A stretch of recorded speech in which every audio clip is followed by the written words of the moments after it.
Institusi tidak pernah terburu-buru. Mereka menunggu seperti predator tua yang tahu mangsanya akan kelelahan sendiri. Sementara Anda, di sisi lain layar, merasakan setiap detik sebagai tekanan. Setiap candle yang bergerak melawan posisi Anda terasa seperti tembakan peringatan. Pertanyaannya bukan apakah pasar adil. Pertanyaannya lebih sederhana dan lebih kejam. Mengapa mereka bisa menunggu sementara Anda tidak pernah diberi kemewahan itu? Sejarah keuangan memberikan jawabannya dengan darah dan abu. Pada kejatuhan pasar tahun 1929, rumah-rumah investasi besar tidak runtuh karena panik. Mereka sudah menunggu di balik tirai, dengan likuiditas siap pakai, sementara publik sibuk mempertahankan harga beli mereka seperti prajurit mempertahankan parit yang sudah tidak strategis. Ketika debu mengendap, institusi membeli puing-puing dengan harga yang tidak masuk akal murahnya. Mereka tidak menunggu karena sabar. Mereka menunggu karena mampu bertahan hidup lebih lama daripada orang kebanyakan. Black Monday tahun 1987 memperlihatkan pola yang sama. Ketika algoritma mempercepat kejatuhan dan pasar runtuh dalam satu hari, institusi tidak bereaksi seperti manusia. Mereka memiliki bantalan modal, jalur kredit, dan akses ke bank sentral. Mereka bisa membeku tanpa mati. Retail tidak. Ketika Anda menunggu terlalu lama, margin call bukan kemungkinan. Ia adalah kepastian yang hanya menunggu waktu. Krisis Asia tahun 1998 lebih brutal lagi. Mata uang runtuh, suku bunga melonjak, dan perusahaan-perusahaan lokal dicekik oleh utang dolar. Institusi global menunggu di luar pagar, membiarkan sistem keuangan domestik berdarah. Ketika valuasi runtuh dan pemerintah kehabisan amunisi, mereka masuk. Bukan sebagai penyelamat, tetapi sebagai pembeli terakhir yang tahu bahwa waktu adalah senjata. Disinilah kesalahan persepsi terbesar trader individu lahir. Mereka mengira menunggu adalah soal mental, bahwa kesabaran adalah kualitas karakter. Ini keliru. Menunggu adalah soal struktur. Institusi bisa menunggu karena mereka tidak berada di bawah ancaman eksistensial setiap jam. Mereka memiliki cadangan modal yang dirancang bukan untuk menang, tetapi untuk bertahan. Anda tidak. 90% orang gagal bukan karena mereka tidak tahu analisis teknikal atau fundamental. Mereka gagal karena mencoba meniru perilaku institusi tanpa memiliki anatomi institusi. Mereka duduk di posisi rugi sambil berkata, institusi juga menunggu. Mereka lupa satu detail kecil. Institusi menunggu dengan neraca ratusan halaman dan akses likuiditas yang tidak akan pernah Anda miliki. Institusi tidak merasakan waktu seperti Anda. Bagi mereka, drawdown adalah fluktuasi. Bagi Anda, drawdown adalah ancaman terhadap identitas. Mereka dinilai dalam horizon tahunan. Anda menilai diri Anda setiap hari. Ini menciptakan tekanan psikologis asimetris. Dalam peperangan, ini seperti membandingkan tentara bayaran dengan logistik penuh melawan prajurit tanpa suplai yang terputus dari markas. Keduanya sama-sama menunggu, tetapi hanya satu yang bisa bertahan tanpa bergerak. Ada mekanisme lain yang jarang dibicarakan. Institusi tidak menunggu dalam diam. Mereka menunggu sambil memindahkan risiko. Hedging, diversifikasi lintas aset, rekayasa struktur. Yang tampak seperti kesabaran seringkali hanyalah posisi yang sudah dineutralkan. Trader individu menunggu dengan risiko telanjang. Tidak ada perlindungan. Tidak ada jalan keluar selain harga bergerak sesuai harapan. Di meja judi profesional, pemain besar tidak duduk di satu meja terlalu lama. Mereka berpindah, mengatur tempo, dan memilih kapan eksposur dibuka penuh. Pemain kecil duduk di kursi yang sama, berharap kartu berikutnya akan mengubah nasib. Institusi adalah pemain besar. Anda, jika jujur, adalah pemain yang harus memilih kapan berdiri sebelum chip habis. Paradigma dingin menuntut satu pengakuan yang pahit. Anda tidak dibangun untuk menunggu seperti institusi, dan tidak perlu berpura-pura bisa. Keunggulan Anda bukan pada durasi, tetapi pada kelincahan. Anda bisa keluar tanpa rapat.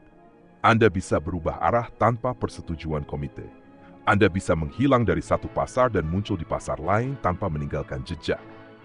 Ini bukan kelemahan, ini senjata. Namun kebanyakan orang menolak senjata itu karena ego. Mereka ingin terlihat kuat dengan bertahan. Mereka ingin merasa setara dengan institusi dengan cara yang paling bodoh, meniru kesabaran tanpa perlindungan. Ini seperti prajurit infanteri yang menolak bergerak karena ingin meniru tank. Tank menunggu karena baja dan mesin. Infanteri menunggu dan mati. Solusi dingin bukanlah belajar menunggu lebih lama. Solusinya adalah berhenti mengidolakan penantian. Anda tidak dibayar untuk bertahan dan dibayar untuk bertindak tepat waktu. Menunggu hanya masuk akal jika Anda memiliki sumber daya untuk menanggung ketidakpastian tanpa tekanan psikologis. Jika tidak, menunggu hanyalah bentuk lain dari penundaan yang disamarkan sebagai disiplin. Institusi bisa menunggu karena waktu bekerja untuk mereka. Inflasi, kebijakan moneter, dan kekuatan politik sering berada di pihak mereka. Waktu bekerja melawan Anda. Biaya peluang, kelelahan mental, dan tekanan hidup nyata terus berjalan. Setiap hari Anda menunggu, Anda membayar bunga yang tidak pernah tercatat di laporan keuangan. Maka pertanyaan yang seharusnya Anda ajukan bukan kapan harga berbalik, melainkan siapa yang sebenarnya mampu menunggu dalam permainan ini. Karena begitu Anda menyadari bahwa Anda sedang memainkan permainan orang lain dengan aturan yang tidak dirancang untuk kelangsungan hidup Anda, satu-satunya langkah rasional adalah berhenti meniru perilaku yang hanya masuk akal bagi mereka yang memiliki waktu, modal, dan kekuasaan, dan mulai memikirkan ulang seluruh asumsi tentang kesabaran, kekuatan, dan apa arti bertahan hidup di pasar yang tidak pernah berniat memberi Anda waktu tambahan ketika napas mulai terasa sempit, dan keputusan yang tertunda perlahan berubah menjadi beban yang tidak lagi bisa Anda letakkan, tanpa mengakui bahwa sejak awal pertempuran ini tidak pernah simetris. Ketidaksimetrian inilah yang jarang disadari atau sengaja diabaikan, karena mengakuinya berarti meruntuhkan satu mitos yang selama ini memberi kenyamanan palsu, bahwa pasar adalah arena yang sama bagi semua pemain. Ia bukan arena, ia adalah ekosistem. Dan dalam setiap ekosistem, ada organisme yang berevolusi untuk bertahan lama, dan ada yang hanya diberi ruang singkat sebelum tersingkir. Institusi tidak sekadar menunggu, mereka membeli waktu. Mereka membeli waktu dengan leverage yang murah, dengan hubungan politik, dengan akses ke informasi yang datang lebih cepat dan lebih bersih. Ketika posisi mereka melawan arus, mereka tidak langsung tercekik. Mereka memperpanjang napas. Anda tidak memiliki paru-paru semacam itu. Setiap jam melawan posisi Anda adalah konsumsi oksigen mental dan finansial yang tidak bisa diganti. Dalam sejarah dana pensiun dan sovereign wealth fund, menunggu bahkan bukan keputusan aktif. Ia adalah default. Aliran dana masuk terus berjalan. Kewajiban mereka tersebar puluhan tahun ke depan. Jika satu posisi salah hari ini, sistem tidak runtuh besok pagi. Bandingkan dengan individu yang hidup dengan modal terbatas dan tekanan hidup nyata. Bagi Anda, satu kesalahan yang dibiarkan terlalu lama bisa memaksa keputusan di luar pasar, menjual aset, menarik tabungan, atau berhenti sama sekali. Menunggu dalam konteks ini bukan strategi.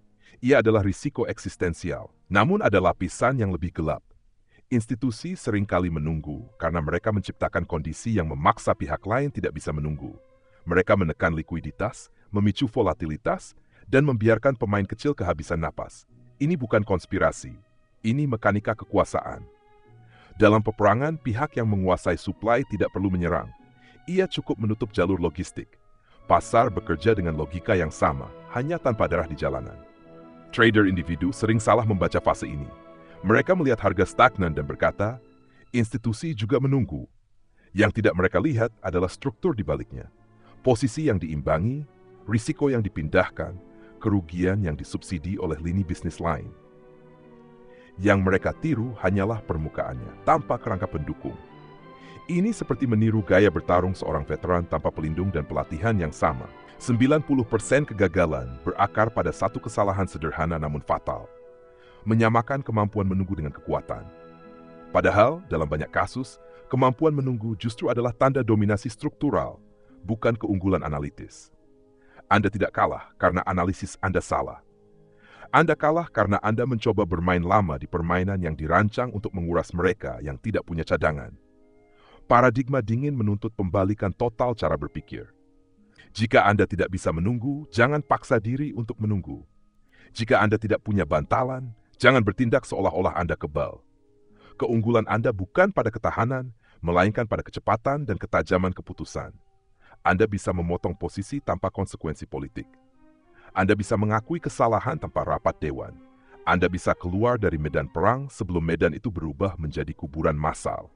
Namun ini menuntut pengorbanan ego yang besar. Mengakui bahwa Anda tidak bisa menunggu seperti institusi terasa seperti mengakui kelemahan. Padahal, justru sebaliknya. Dalam survival, makhluk kecil bertahan bukan dengan menantang yang besar, tetapi dengan menghindari konfrontasi langsung dan memilih waktu masuk yang tepat. Mereka tidak menunggu badai berlalu. Mereka mencari celah sebelum badai datang. Ketika Anda memaksa diri untuk menunggu, padahal struktur Anda tidak mendukung, Anda sedang meminjam waktu dengan bunga tinggi. Setiap hari tambahan adalah biaya tersembunyi. Fokus yang menurun, disiplin yang tergerus, dan keberanian yang berubah menjadi keras kepala. Institusi tidak membayar biaya ini secara personal. Anda membayarnya dengan pikiran dan tubuh Anda sendiri. Dan disinilah pertanyaan yang lebih kejam mulai terbentuk. Bukan tentang pasar, bukan tentang institusi, tetapi tentang diri Anda sendiri. Apakah penantian ini benar-benar strategi yang disadari? Atau hanya penolakan untuk menerima bahwa Anda sudah seharusnya bergerak ketika peluang masih ada? Sebelum waktu, yang selalu berpihak pada mereka yang memiliki cadangan, akhirnya menutup satu-satunya jendela yang tersedia bagi pemain yang tidak pernah diberi hak istimewa untuk menunggu terlalu lama. Karena ketika jendela itu tertutup, tidak ada mekanisme banding. Pasar tidak menyediakan pengadilan bagi mereka yang terlambat bergerak. Ia hanya mencatat siapa yang keluar hidup-hidup dan siapa yang kehabisan napas di dalam posisi yang terlalu berat. Di titik ini, perbedaan antara institusi dan individu menjadi telanjang dan tidak sopan. Institusi menunggu dengan kalender. Anda menunggu dengan denyut nadi. Mereka bisa membagi waktu menjadi kuartal, semester, dekade. Anda membaginya menjadi jam, hari, minggu. Setiap satuan waktu membawa beban emosional yang berbeda. Bagi mereka, waktu adalah aset yang bisa diputar. Bagi Anda, waktu adalah tekanan yang terus menekan keputusan. Inilah sebabnya mengapa meniru kesabaran institusi tanpa meniru strukturnya adalah kesalahan kategorikal, bukan kesalahan teknis. Ada pula ilusi lain yang lebih halus, ilusi bahwa institusi selalu benar karena mereka bisa menunggu. Ini terbalik. Mereka bisa menunggu bukan karena selalu benar, tetapi karena mereka bisa salah lebih lama tanpa mati. Ini adalah hak istimewa struktural. Dalam perjudian profesional, pemain dengan bankroll besar bisa menahan varians lebih lama, bukan karena strateginya lebih unggul, tetapi karena ia mampu menyerap pukulan. Pemain kecil yang mencoba hal yang sama akan tersingkir bukan oleh kesalahan besar, melainkan oleh rangkaian fluktuasi normal. Trader individu sering berkata, "Jika aku keluar sekarang, aku rugi." Ini keliru secara logika survival. Kerugian sudah terjadi saat posisi itu dibuka. Yang Anda tentukan sekarang hanyalah seberapa jauh kerugian itu akan merambat ke masa depan Anda. Institusi memahami ini dengan dingin. Mereka memotong bukan ketika rasa sakit maksimal, tetapi ketika posisi tidak lagi efisien terhadap waktu dan modal. Anda, sebaliknya, sering menunggu sampai pasar memaksa keputusan dengan cara paling tidak ramah. Dalam peperangan, ada konsep retreat before contact, mundur sebelum kontak penuh terjadi. Ini dianggap tanda kecerdasan taktis, bukan kepengecutan. Di pasar, konsep ini hampir tidak diajarkan. Yang dipromosikan adalah ketahanan, kesabaran, keyakinan. Semua kata yang terdengar mulia tetapi berbahaya jika dilepaskan dari konteks struktur. Tanpa struktur, kesabaran hanyalah penundaan kehancuran. Institusi juga tidak menunggu sendirian. Mereka menunggu dengan asimetri informasi. Mereka tahu di mana likuiditas berada, siapa yang terpaksa menjual, siapa yang berada di ambang batas. Anda menunggu dengan grafik yang sama seperti jutaan orang lain, sambil berharap interpretasi Anda sedikit lebih tajam. Ini bukan pertarungan yang seimbang. Ini bukan duel. Ini adalah perburuan. Paradigma dingin memaksa satu kesimpulan yang tidak nyaman. Jika Anda harus bertanya apakah Anda bisa menunggu, kemungkinan besar Anda tidak bisa. Mereka yang benar-benar mampu menunggu tidak merasakannya sebagai ujian. Tidak ada dialog batin. Tidak ada hitungan mundur mental. Ketika penantian terasa berat, itu adalah sinyal struktural, bukan kelemahan pribadi. Namun pasar tidak akan berhenti hanya karena Anda akhirnya menyadari hal ini. Ia terus bergerak, menguji batas, menggerus mereka yang masih berharap waktu akan berbaik hati. Disinilah momen paling krusial muncul, momen yang jarang dramatis tetapi menentukan. Saat Anda harus memilih antara menyesuaikan cara bermain dengan kapasitas nyata Anda, atau terus berpura-pura menjadi institusi kecil yang berdiri di atas fondasi rapuh. Karena begitu Anda memilih yang kedua, Anda tidak lagi berhadapan dengan pasar. Anda berhadapan dengan aritmetika sederhana yang tidak bisa dinegosiasikan. Modal terbatas, waktu terbatas, dan toleransi psikologis yang cepat habis. Dan tepat disinilah, sebelum perhitungan itu berubah dari teori menjadi realitas yang memaksa, Sebelum satu posisi menelan fleksibilitas terakhir yang Anda miliki, muncul pertanyaan yang tidak memberi ruang untuk jawaban nyaman.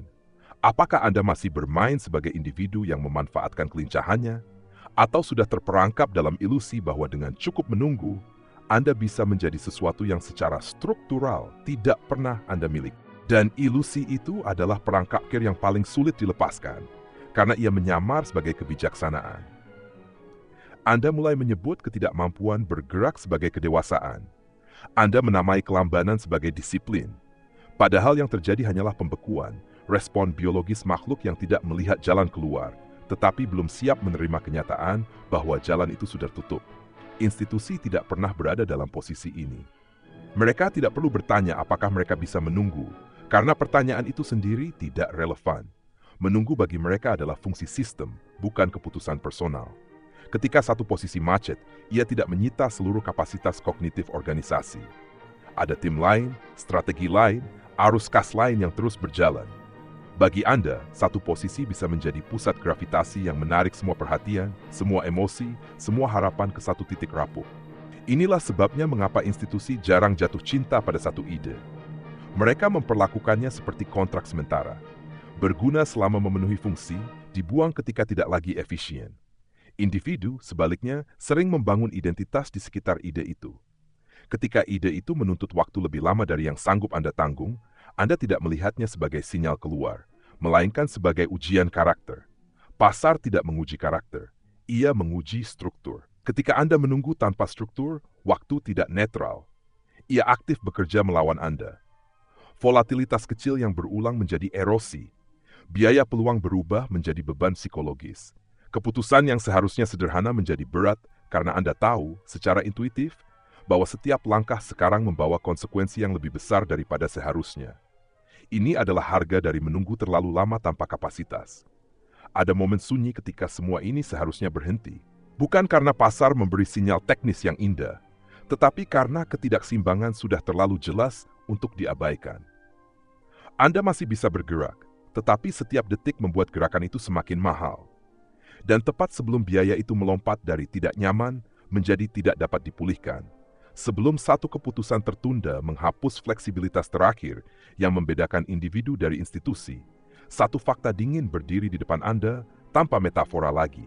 Menunggu bukanlah hak universal di pasar, melainkan privilege yang hanya dimiliki oleh mereka yang mampu membayar harga waktunya. Dan jika Anda masih berada di sini, menghitung hari, menghitung harapan, menghitung alasan, maka yang perlu dihitung selanjutnya bukanlah kapan pasar akan bergerak, tetapi berapa banyak ruang yang masih tersisa sebelum permainan ini berhenti memberi Anda pilihan sama sekali. Mahal bukan karena pasar menjadi liar, tetapi karena ruang bernapas telah habis. Pada tahap ini, setiap keputusan terasa seperti amputasi tanpa anestesi.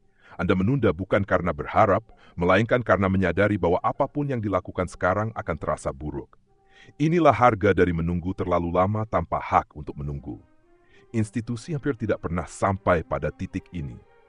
Mereka merancang sistem agar keputusan dibuat ketika biaya masih rendah, ketika opsi masih banyak. Mereka memotong eksposur saat masalah masih berupa kemungkinan, bukan kepastian.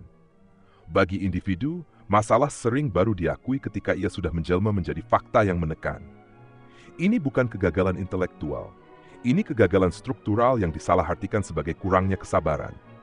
Ada satu kebohongan populer yang terus diwariskan, bahwa pasar akan memberi waktu bagi mereka yang cukup disiplin. Pasar tidak memberi waktu. Ia hanya menghukum lebih lambat mereka yang memiliki bantalan. Disiplin tanpa bantalan hanyalah kepatuhan terhadap rasa sakit. Dan rasa sakit yang dipatuhi terlalu lama berubah menjadi kebiasaan, bukan kebajikan. Dalam sejarah peperangan, pasukan kecil yang selamat bukan yang paling tabah bertahan di posisi buruk, melainkan yang paling cepat membaca kapan posisi itu berubah dari defensif menjadi jebakan. Mereka tidak menunggu tanda kehormatan untuk mundur. Mereka membaca logistik, moral, dan medan. Pasar adalah medan yang sama dinginnya. Ia tidak menghargai cerita tentang ketabahan. Ia menghargai perhitungan yang tepat waktu. Ketika individu berkata, "Aku hanya perlu lebih sabar," seringkali itu terjemahan halus dari satu pengakuan yang lebih jujur. Aku tidak tahu harus berbuat apa tanpa merusak narasi diriku sendiri. Institusi tidak memiliki narasi personal yang harus dilindungi. Mereka hanya memiliki fungsi. Ketika fungsi itu gagal, ia diganti. Tanpa drama, tanpa rasa bersalah. Paradigma dingin tidak mengajarkan Anda cara menunggu lebih lama. Ia mengajarkan Anda cara mengukur kapan menunggu berubah dari strategi menjadi beban. Ia memaksa Anda melihat waktu sebagai variabel yang menggerogoti, bukan latar belakang yang netral. Setiap hari dalam posisi yang tidak efisien adalah transfer nilai dari Anda kepada sistem yang lebih besar, lebih lambat, dan lebih tahan lama. Dan ketika semua ini mulai terasa terlalu jelas untuk diabaikan, ketika perbedaan antara mampu menunggu dan terpaksa menunggu tidak lagi bisa disamarkan oleh kata-kata mulia, satu kenyataan terakhir berdiri tanpa metafora apapun. Institusi tidak bertahan karena mereka lebih sabar, tetapi karena mereka jarang menempatkan diri pada posisi di mana kesabaran menjadi satu-satunya harapan. Sementara Anda, jika masih berada di sini, masih menunggu, masih bertanya, masih menunda, harus berani menghadapi kemungkinan bahwa masalahnya tidak pernah pada pasar, tidak pernah pada waktu, melainkan pada asumsi awal bahwa Anda seharusnya menunggu sejak awal. Padahal sejak langkah pertama, permainan ini sudah menuntut sesuatu yang sama sekali berbeda. Berbeda. Sesuatu yang tidak pernah dipromosikan dalam buku motivasi pasar, tidak pernah dijual sebagai strategi unggulan, dan hampir selalu terasa tidak heroik, kemampuan untuk keluar sebelum alasan Anda terdengar matang. Institusi memahami ini secara intuitif. Mereka tidak menunggu sampai cerita mereka lengkap. Mereka bergerak ketika ketidakseimbangan masih berupa sinyal lemah, bukan bukti kuat. Individu, sebaliknya, menuntut pembenaran yang sempurna. Mereka ingin alasan yang bersih, logis, dan dapat diceritakan ulang tanpa rasa malu.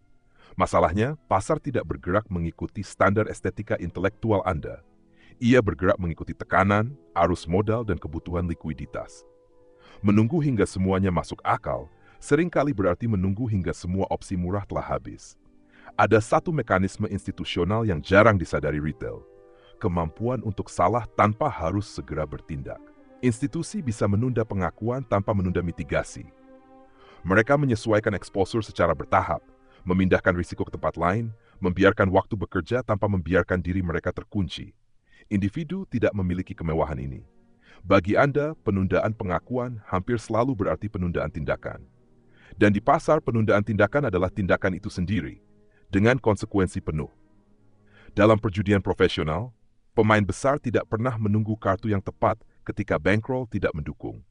Mereka menunggu kesempatan bermain dengan keunggulan, bukan menunggu hasil berbalik.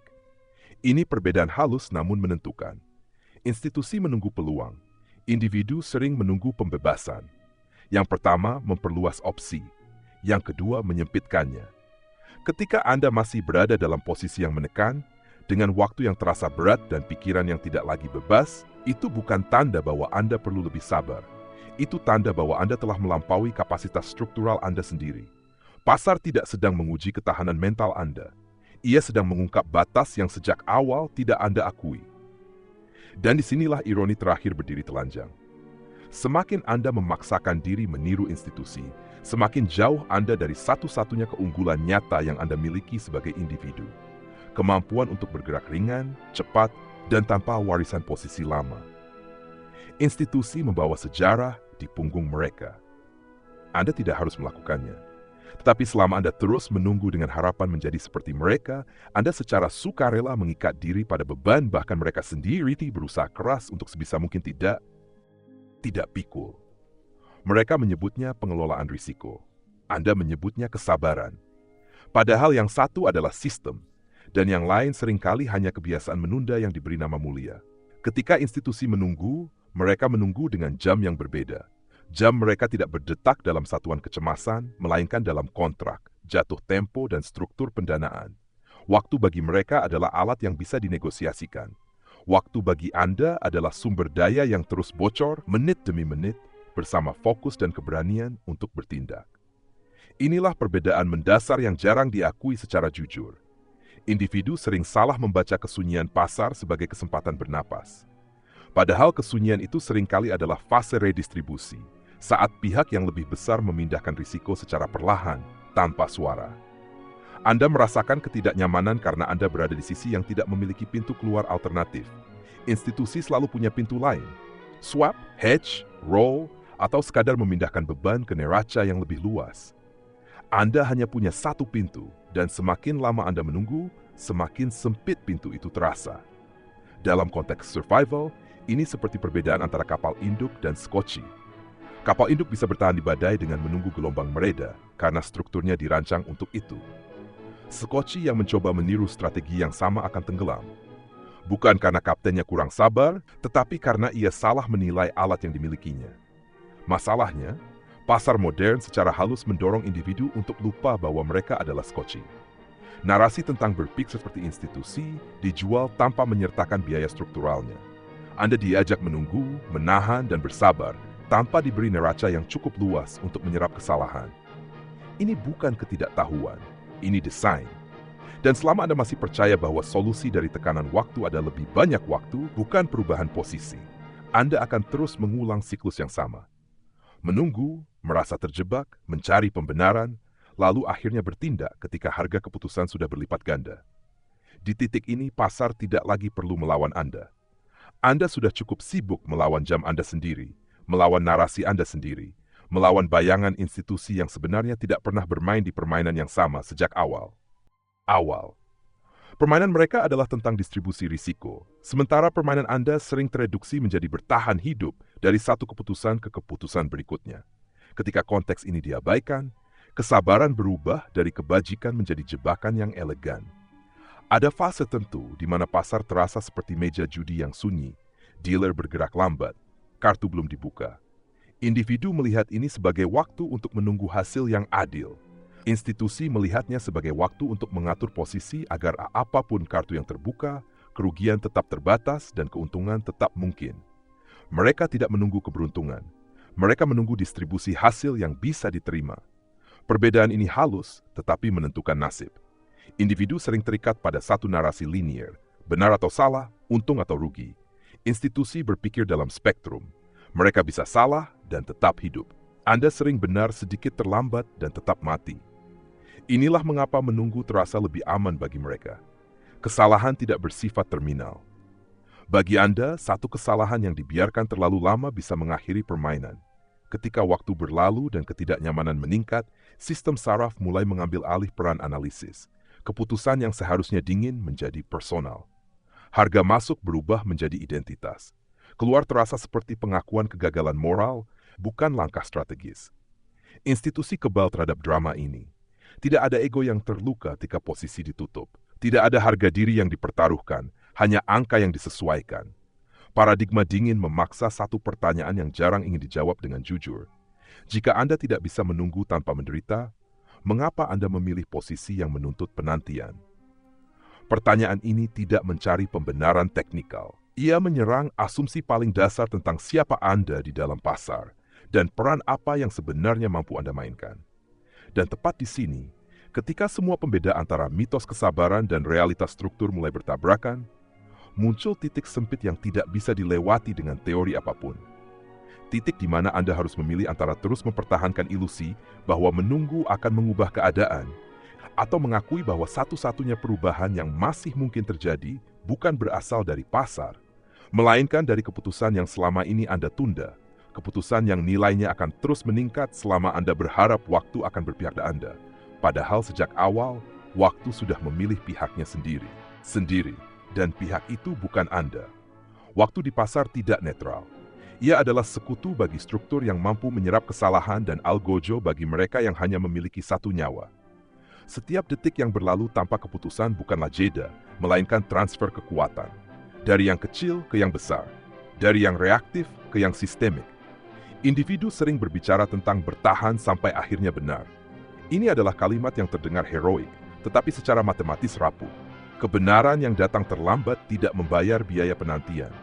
Ia tidak mengembalikan fokus yang terkikis, tidur yang terganggu, dan peluang lain yang mati perlahan karena modal, baik finansial maupun mental, terkunci di satu tempat. Institusi tidak pernah bertahan demi menjadi benar. Mereka bertahan demi tetap beroperasi. Dalam peperangan modern, kemenangan jarang ditentukan oleh satu pertempuran besar. Ia ditentukan oleh logistik, rotasi pasukan, dan kemampuan mundur tanpa kehilangan kemampuan tempur. Pasar bekerja dengan logika yang sama. Mundur bukan kegagalan. jika ia menjaga kemampuan bertarung. Menunggu terlalu lama adalah kepahlawanan palsu yang dibayar dengan masa depan. Ada satu detail yang sering terlewat. Institusi merancang posisi dengan asumsi bahwa mereka bisa salah. Bukan jika, tetap ketika. Seluruh arsitektur mereka dibangun di atas probabilitas kegagalan. Individu, sebaliknya, sering masuk pasar dengan asumsi implisit bahwa mereka harus benar. Dari asumsi inilah lahir kebutuhan untuk menunggu, berharap, dan menahan rasa sakit lebih lama dari yang masuk akal. Ketika asumsi itu runtuh, yang tersisa hanyalah kelelahan. Dan kelelahan adalah musuh paling setia pasar. Ia membuat Anda lambat ketika harus cepat dan keras kepala ketika harus fleksibel. Institusi mengelola kelelahan dengan struktur. Anda mengalaminya secara personal.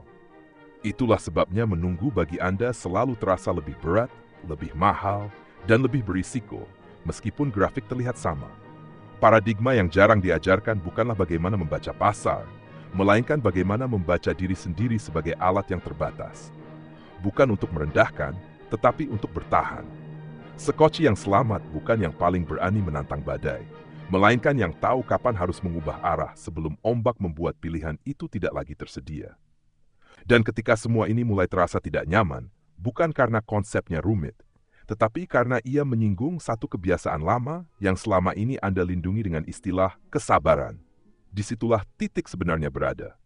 Titik di mana permainan berhenti tentang harga dan waktu, dan mulai tentang pengakuan dingin bahwa tidak semua posisi pantas ditunggu, tidak semua penderitaan bernilai strategis, dan tidak semua orang diciptakan untuk bertahan di medan yang menuntut Anda membayar setiap detik yang tidak akan pernah dikembalikan, kecuali satu hal yang sejak awal Anda pertaruhkan tanpa sadar, yaitu kendali atas diri sendiri. Di akhir semua pembongkaran ini, tidak ada teknik rahasia, tidak ada pola tersembunyi yang tiba-tiba menyelamatkan Anda. Yang ada hanyalah satu pemahaman pahit yang biasanya datang terlambat. Pasar tidak pernah meminta Anda menunggu. Andalah yang memutuskan untuk tinggal, untuk bertahan, untuk berharap, ketika struktur Anda sendiri tidak pernah dirancang untuk itu. Institusi bisa menunggu karena mereka tidak mempertaruhkan identitas. Anda mempertaruhkan segalanya. Institusi hidup di dunia di mana waktu bisa dinegosiasikan, dipecah, dipindahkan, dan ditangguhkan. Anda hidup di dunia di mana waktu menggerus dari dalam. Itulah sebabnya strategi yang tampak identik di grafik menghasilkan konsekuensi yang sangat berbeda di kehidupan nyata. Bagi mereka, menunggu adalah alat. Bagi Anda, menunggu seringkali adalah pengakuan diam-diam bahwa Anda telah kehilangan keunggulan sejak awal. Kebenaran yang tidak nyaman adalah ini. Pasar tidak menghancurkan kebanyakan individu. Mereka menghancurkan diri mereka sendiri dengan meniru kesabaran yang tidak mereka mampu biayai. Mereka bertahan di posisi yang salah terlalu lama, bukan karena logika, tapi karena harga emosional untuk keluar terasa lebih menyakitkan daripada rasa sakit yang sudah dikenal. Padahal dalam survival, rasa sakit yang dikenal tetap bisa membunuh. Jika ada satu pelajaran yang diwariskan sejarah keuangan, dari kehancuran spekulan kecil di tahun 1929 hingga likuidasi sunyi para retail di setiap krisis modern, itu bukan tentang kurangnya kecerdasan. Itu tentang salah menempatkan diri dalam permainan yang salah. Mereka mencoba menjadi benteng dengan tubuh manusia. Mereka mencoba menunggu seperti institusi tanpa neraca institusi. Paradigma dingin tidak mengajarkan Anda menjadi lebih keras, lebih sabar, atau lebih tahan menderita. Ia mengajarkan Anda memilih pertempuran yang tidak menuntut pengorbanan permanen. Ia memaksa Anda memahami bahwa keunggulan Anda bukan pada lamanya bertahan, tetapi kemampuan untuk pergi sebelum harga pergi menjadi hukuman. Dan mungkin, setelah semua ini, pertanyaan yang tersisa bukan lagi mengapa institusi bisa menunggu sementara Anda tidak, melainkan mengapa Anda begitu ingin menunggu sejak awal. Dalam permainan yang tidak pernah menjanjikan keselamatan bagi mereka yang salah menilai peran, salah membaca kapasitas, dan terlalu lama percaya bahwa waktu adalah sekutu. Padahal sejak langkah pertama, waktu hanyalah cermin yang dengan jujur menunjukkan siapa yang memang diciptakan untuk bertahan dan siapa yang seharusnya sudah pergi jauh sebelum meja ini menutup semua jalan keluar.